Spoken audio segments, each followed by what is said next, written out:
Hello guys, अस्सलाम वालेकुम, नमस्कार, आदाब। दोस्तों, हमारे चैनल सबा स्वीट वॉइस में आप सबका वेलकम। दोस्तों, आप सबका हमारे चैनल पर स्वागत है। अगर आपको हमारी कहानी अच्छी लगे तो प्लीज़ चैनल को लाइक, शेयर, सब्सक्राइब करना ना भूलें। धन्यवाद। हम आप सबके सामने एक कहानी लेकर आए हैं जो स्टार्ट कर रहे हैं। बाबूजी, या लीजिए 200 रुपये, हरी सब्जी लेकर आइएगा, याद से कुछ छूट ना जाए। और हाँ, हरी मिर्चा और धनिया ज़रूर लाइएगा। इनके ऑफिस के कुछ मित्र आएंगे तो पकौड़े और चटनी बनानी है। याद रहेगा या फिर कागज़ पर लिख कर दूँ? ऐसा ना हो कि आप भूल जाएं और मुझे चार बातें सुनने को मिले। पुष्पा अपने ससुर निरंजन बाबू से कह रही थी। निरंजन बाबू बोले, बहू, क्या दूध नहीं लाना है? इतने पैसे में तो दूध नहीं आ पाएगा। दूध लाऊंगा तभी तो तुम खीर बना पाओगी, क्योंकि एक समय बाद किराने की दुकान में भी दूध खत्म हो जाता है। देख लो, मैंने याद दिला दिया है, वरना कहोगी कि बाबूजी याद क्यों नहीं दिलाए। दूध मंगवा लेती। पुष्पा बोली, मैं क्यों खीर बनाने लगी? आज ऐसा क्या है जो मैं खीर बनाऊंगी? महंगाई में गुजारा मुश्किल से हो रहा है और आपको खीर की पड़ी है। आपको जितना कहा है बस उतना ले आइए। इतना कहकर पुष्पा वहां से चली गई। तभी निरंजन बाबू की पोती प्रिया आई और बोली, दादाजी, आज क्या है जो खीर बनानी चाहिए? निरंजन बाबू पोती का लाड करते हुए बोले, प्रिया बेटा, आज तुम्हारी दादी और मेरा सालगिरह है। हर साल तुम्हारी दादी आज के दिन मेरे लिए खीर बनाती थी और मैं उसके लिए मीठा पान लाता था। मुस्कुराते हुए निरंजन बाबूजी पुराने दिनों को याद करते हुए बाजार की ओर चल पड़े। सारा सामान लेने के बाद निरंजन बाबू के पास 20 से 25 बचे थे। उन्होंने सब्जी वाले से कहा, भैया, इतनी सब्जी ली है तो कुछ धनिया पत्ता और हरी मिर्चा ऐसे ही डाल दो, भगवान तुम्हारा भला करेगा। बहुत कहने पर भी बाबूजी की सब्जी वाले ने थोड़ा सा धनिया पत्ता और मिर्चा दे दिया। निरंजन बाबू सोचे, 2 दिन तो इतने में काम चल जाएगा, तो क्यों ना पत्नी प्रभा के लिए मीठा पान ले लूं, खुश हो जाएगी। पान वाले के पास आए और बोले, बिहारी लाल, कैसे हो बच्चे? तुम्हारा ध्यान तो रखते हैं ना? ऐसा करो, बढ़िया बढ़िया सा एक बेटा मीठा पान बना दो। बिहारी लाल मुस्कुराकर बोला, बाबू साहब, लगता है आज आपकी पहली सालगिरह है, तभी आप पान लेने आए हैं। आप तो साल में एक ही बार मेरी दुकान पर आते हैं। पहले आए दिन आप भाभी जी के लिए पान ले जाते थे। क्या डॉक्टर ने पान खाने से मना कर दिया है? रंजन बाबू मुस्कुराकर बोले, अरे नहीं नहीं, डॉक्टर ने नहीं मना किया है, पर बुढ़ापे में क्यों फालतू के खर्चे करूं? तुम बताओ, कितने पैसे हुए?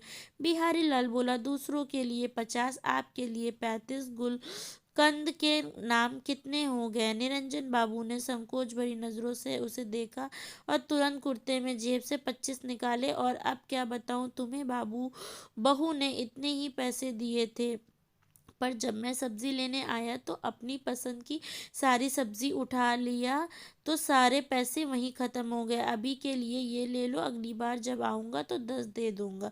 बिहारी लाल बोला, बाबूजी, क्यों शर्मिंदा करते हो? आप सबके प्रताप से ही आज जहाँ तक टिका हूँ। जब किसी ने मदद नहीं की थी तो आपने मुझे 5,000 दिए थे, उससे मैंने यह दुकान भी खोली और अपने बच्चों को स्कूल भी भेज पाया था। याद है मुझे, आपने कभी पैसे के लिए दबाव नहीं बनाया। जब मुझ पर होता था मैं तो दे देता था। आप ये पैसे भी रखिए, मेरी तरफ से भाभी को पान खिला दीजिएगा। तो निरंजन बाबू मुस्कुरा दिए। उसने 25 उनके साथ हाथ में रख दिए और घर को आ गए। जाते हुए बाबू को देखकर बिहारी लाल बगल में खड़े आदमी से बोला, लोग कहते हैं अच्छे कर्म करो तो अच्छा फल मिलता है। बेचारे निरंजन साहब कभी किसी को दुख नहीं पहुंचाते थे, पूरा जीवन बेटे और पत्नी की खुशी के लिए जीते रहे। पर आज जब बेटे का फर्ज निभाने का समय आया तो बेचारों की ये हालत हो गई कि उनकी जेब में 35 रुपए भी नहीं है। फिर भी देखो, बेटे बहू की दूसरों के सामने शिकायत नहीं करते। यह होता है एक आदर्शवादी आदमी। निरंजन बाबू को पसीने पसीने देखकर प्रभा जी अपने आंचल से उनका चेहरा पोंछते हुए कहती हैं, क्यों इस उम्र में यह सब काम करते हैं? पूरी जिंदगी कभी सब्जी भाजी खरीदने नहीं गए, आपको बुढ़ापे में यह सब करना शोभा नहीं देता? निरंजन बाबू बोले, भाग्यवान, पहले नौकरी करता था तो खाना हजम हो जाता था, अब अगर चलूंगा फिरूंगा नहीं तो गैस बन जाएगी, फिर मेरे पेट में दर्द होगा, फिर मैं तुम्हें ही परेशान करूंगा। तो क्या तुम इसके लिए तैयार हो? प्रभा जी बोली, पहले की बात अलग थी कि मैं आपको आए दिन दूध मेवा क्या कुछ नहीं खिलाती थी, अब तो गिन कर रोटी मिलती है, खाते ही कितना हो जो पचाने के लिए इतना पसीना बहाते हो? निरंजन बाबू बोले, तुम वह सब छोड़ो, देखो मैं तुम्हारे लिए क्या लाया हूँ। मेरे दुख सुख की साथी तुम्हारे तुम्हें हमारी शादी के सालगिरह बहुत बहुत मुबारक हो। यह कहकर उन्होंने मीठा पान प्रभा जी को तरफ बढ़ाया। प्रभा जी मुस्कुराकर बोली, हर कोई भूल जाता है पर आप नहीं भूलते। इस पान की तरह हर कड़वी यादों को बुलाकर आप मेरी जिंदगी में मीठा पान घोल देते हो। ईश्वर आपके सभी कष्ट मुझे दे दे और मेरे सुख आपको दे दे। निरंजन बाबूजी बोले, प्रभा जी ऐसा मत कहो, यह प्रार्थना ईश्वर से मैं तुम्हारे लिए करता हूँ। मैं तो तुम्हें जीवन के साज में बहुत सुख देना चाहता था, पर क्या करूं, आशाएं हो गया। अब जिनके लिए अभी ही अपनी जेब नहीं देखा था, आज थोड़े से सुख के लिए उनके सामने हाथ फैलाना पड़ता है। खैर छोड़ो इन बातों को, तुम अपना मुंह मीठा करो। इसे खाकर जब तुम कुछ कहती हो तो मीठी सी खुशबू और तुम्हारे होठ लाल हो जाते हैं। तुम बिल्कुल वैसे ही लगती हो जैसे 50 साल पहले लगती थी। इतना कहकर उन्होंने प्रभा जी के मुंह में पान दे दिया और दोनों हंसने लगे। तभी उधर से पुष्पा आई और बोली, बाबूजी मैंने आपको धनिया पत्ती और मिर्चा लाने को कहा था, ये क्या ले आए हैं? कहाँ गए वो पैसे जो मैंने दिए थे? अच्छा, तो वह पैसे आपने माँ जी के लिए पान लाने में खर्च कर दिए। शर्म नहीं आई आपको इस उम्र में चोरी करते हुए? इसलिए आप दूध लाने के लिए कह रहे थे ताकि और पैसे बचाकर कुछ और खरीद सके। छी छी छी, बच्चे देखेंगे तो क्या सीखेंगे? कभी सोचा है? प्रभा जी बोली, बहू मेरी बात सुनो, इन्हें कुछ मत कहो। तभी उधर से प्रभा जी का बेटा विकास बोला, घर में कदम रखने को जी नहीं करता, जब भी प्रवेश करो बस कला करते रहते हैं आप दोनों, क्यों शोर मचा रखा है? तो पुष्पा ने सारी बातें बताई। विकास बोला, बाबूजी आपकी कमाई अब बंद हो चुकी है तो अपने पुराने शौक भी भूल जाइए। गिनकर 2 रोटियां मिलती हैं, चुपचाप खाइए और शांति से बनाए रखिए। इन्हीं सबके बीच प्रिया कुछ फूल और घास फूस को जोड़कर एक गुलदस्ता बनाकर लाई और बोली, दादाजी हैप्पी एनिवर्सरी, आज तो घर में पार्टी होनी चाहिए। बेटी बहू दोनों हैरानी से अपनी बेटी को देखने लगे तो थोड़ा शर्मिंदा हुए, पर ऐसे लोग को शर्म भी कहाँ आती है। प्रभा जी ने पोनी को ढेर सारा आशीर्वाद दिया। निरंजन बाबू पोती से बोले, बेटा जीवन में खूब तरक्की करो, बस याद रखना अपने माता पिता का कभी अपमान मत करना, वरना जिंदगी भर जो तुम अच्छे कर्म करोगे वह मिट्टी में मिल जाएंगे। इतना कहकर उदास आंखों से वह अपने कमरे में चले गए। प्रभा जी अपने आंचल से अपने आंसुओं को पोंछते हुए बेटे बहू से बोली, बेटा उन्होंने तुम्हारा 25 अपने पर खर्च नहीं किया, मेरी खुशी पर खर्च किया है। हर साल मैं आज के दिन उन्हें खीर खिलाती थी, पर वह भी मैंने बनाना अब बंद कर दिया। जो आदमी बच्चों के लिए अपनी थाली खाली कर देता था, आज वह हमारी रोटियां गिनते हैं। न जाने भगवान और क्या क्या दिखाएगा। यह सब देखने से पहले हमें उठा क्यों नहीं लेता? पिछले 4 सालों से आज के दिन जो उपहार तुम लोगों से मिलता आया उसे मैं कभी नहीं भूलूंगी। इतना कहते हुए बेचारे लड़खड़ाते कदमों से अपने कमरे में चले आए। रात में पिया विकास और पुष्पा के पास आई और बोली, मम्मी पापा जब आप बूढ़े हो जाएंगे तो क्या मेरे बिना ही अपनी एनिवर्सरी सेलिब्रेट करोगे? विकास मुस्कुराकर बोला, नहीं बेटा, ऐसा क्यों कह रही हो? प्रिया बोली, क्योंकि मैं आप लोगों की एनिवर्सरी सेलिब्रेट नहीं करूँगी और आपको रोटियां भी गिनकर खाने को दूंगी, जैसे मम्मी दादी को दादाजी को देती है। पुष्पा प्रिया के कान पकड़ते हुए बोली, बहुत दादी की चमची बनती है।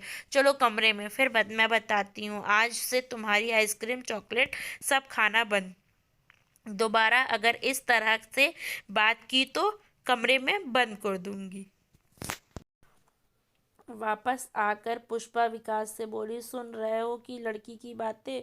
यह सब तुम्हारे माँ बाप का सिखाया हुआ है। रात में खाना खाने के समय विकास की थाली में 2-3 सब्जी दाल सलाद सब होता था। वह निरंजन बाबूजी की थाली में एक सब्जी और थोड़ी सी दाल। बेचारे दोनों दंपति चुपचाप खा लेते और उठ जाते थे। सबके खाने के बाद निरंजन बाबू अपने बेटे से बोले, विकास, जो मैंने तुम्हें अपना पासबुक दिया था और बैंक के कागजात, वो मुझे दे देना। विकास आश्चर्य से देखा तो वह बोले, बेटा, अब मैं इतना भी असहाय नहीं हूँ कि अपने कागजों के काम नहीं कर सकता।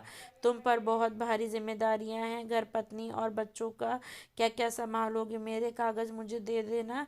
विकास हक्का बक्का चुपचाप अलमारी से पासबुक और बाकी कागज निकाल कर लाया और उनके हाथ में दे कर बोला, यह आप सही नहीं कर रहे हैं, मैं तो सब संभाल ही रहा था। निरंजन बाबूजी बोले, हाँ, पिछले 4 सालों से तुम कैसे संभाल रहे हो ये मैं देख रहा हूँ और महसूस भी कर रहा हूँ। इतना कहकर वह अपने कमरे में चला गया। अगले दिन निरंजन बाबू नहा धोकर एक थैली में अपने कुछ कागज लेकर घर से निकल रहे थे। विकास बोला, बाबूजी कहाँ जा रहे हैं? बैंक जा रहा हूँ, कुछ कुछ पैसों की ज़रूरत है। विकास बोला, आपको क्या हो गया? कल आपने पासबुक और घर के कागज के लिए, आज अचानक से आपको पैसों की क्या ज़रूरत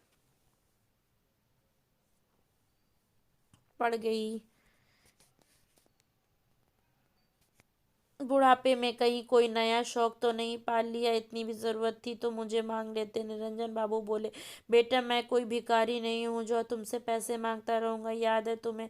तुम्हारी नौकरी से पहले, तुम्हारे मांगने से पहले ही मैं तुम्हारे हाथों में पैसे रख देता था। तुम्हें खाने की इच्छा ज्यादा होती थी तो तुम्हारी माँ अपनी थाली से रोटी तुम्हारे थाली में दे देती थी, और आज तुम मुझे मांगने के लिए कह रहे हो।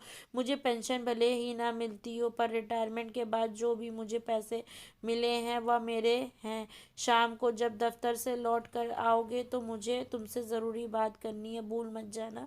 इतना कहकर निरंजन बड़े आत्मविश्वास के साथ घर से बाहर निकल गए। निरंजन बाबू शाम तक घर नहीं आए तो प्रभा जी को उनकी चिंता हो रही थी। करीब 4:30 बजे निरंजन बाबू घर आए। प्रभा जी के लिए 2 सूती साड़ी और दूध की थैली देते हुए बोले, प्रभा, मैं तुम्हें कल मैं तुम्हें कुछ कुछ दे नहीं पाया था। यह लो, तुम्हारी सभी साड़ी बहुत पुरानी हो गई है, और यह लोग दूध, मेरे लिए खीर बनाओ जो तुमने कल नहीं बनाई थी। अब तुम्हें किसी की 4 बातें सुनने की ज़रूरत नहीं है। प्रभा जी बोली, बच्चों से गलती हो जाती है, उन्हें माफ़ कर दीजिए, क्यों बात बढ़ा रहे हैं? निरंजन बाबूजी बोले, बात तो अब हद से ज़्यादा बढ़ चुकी है और अब मुझे इसका निदान मिल गया है। प्रभा जी हैरानी से उन्हें देखी और बोली, आप क्या करने वाले हैं? निरंजन बाबू मुस्कुराकर बोले, इंतज़ार करो, शाम में जब बेटा लौट कर आएगा तब बताऊंगा। अभी तो तुम मेरे लिए वही पुरानी खीर बनाओ जो तुम हर साल हमारी शादी के सालगिरह पर बनाया करती थी। शाम में जैसे ही विकास दफ्तर से लौट कर आया, सामने सोफे पर पैर चढ़ाए निरंजन बाबू अपने पुराने अंदाज में बैठे थे। विकास बोला, बाबू, अभी कोई ना कोई घर में आता रहता है, आप यहाँ क्या कर रहे हैं? अपने कमरे में जाकर बैठिए, ये घर मेरा है। निरंजन बाबूजी, या सोफ़ा मेरा है? क्या तुम मुझसे क्या तुम मुझे बताओगे कि मुझे कितना खाना चाहिए और कहाँ बैठना चाहिए? तभी पुष्पा कमरे से बाहर आई और बोली, क्या बात है बाबूजी, 2 दिन से आपके रंग बदले हुए हैं। कुछ तो अपनी उम्र का लिहाज कीजिए, बच्चे देखेंगे तो क्या सीखेंगे? निरंजन बाबू हंसकर बोले, आज तक मैं अपने बेटे के सामने एक आज्ञाकारी बेटा और संस्कारी पति और पिता बनकर रहा। जब मेरी औलाद ऐसी बनी तो तुम लोगों की औलाद कैसी बनेगी, इसकी तो कोई गारंटी नहीं ले सकता। प्रभा जी ने निरंजन बाबूजी को रोकने की बहुत कोशिश की, परंतु आज वह रोकने वाले नहीं थे। उन्होंने कहा, मैंने बहुत कोशिश की थी बेटे और पिता के बीच एक अच्छा रिश्ते बनाने की, पर जिसके लिए आज तक अपनी इच्छाओं को मारता आया वह आज हमारी रोटियां गिनता है। जिस माँ का आंचल बेटे के पसीने को पोंछता देखता था, आज इस माँ का आंचल आंसुओं से भरा देखता हूँ और बेटे को एहसास तक नहीं होता। बहुत दुख की बात है। बन लिया अच्छा पिता, अब अच्छे पति होने की इच्छा रखता हूँ। विकास बोला, घुमाकर क्यों बात कर रहे हैं, साफ साफ से कहिए क्या कहना चाहते। निरंजन बाबू बोले, अगर सीधे सीधे सुनना चाहते हो तो सुनो।